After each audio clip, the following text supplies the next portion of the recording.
রাসূলুল্লাহ সাল্লাল্লাহু আলাইহি ওয়াসাল্লাম বর্ণনা করেছেন, আমি আল্লাহ পাকের কসম করিয়া বলিতেছি, ততক্ষণ পর্যন্ত কোনো মানুষ মুমিন হতে পারবে না যতক্ষণ পর্যন্ত নিজে যাহা পছন্দ করে অপর ভাইয়ের জন্য তাহা পছন্দ না করিবে। বুখারী ও মুসলিম।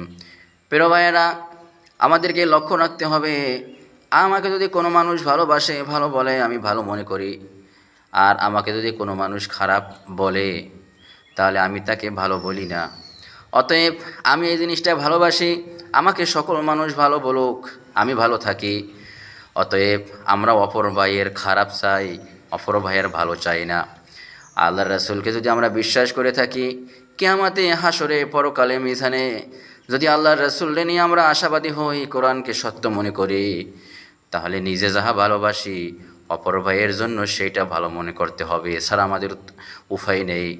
আল্লাহর রাসূল সাল্লাল্লাহু আলাইহি ওয়াসাল্লাম বুখারী ও মুসলিম শরীফের মধ্যে বর্ণনা করেছে।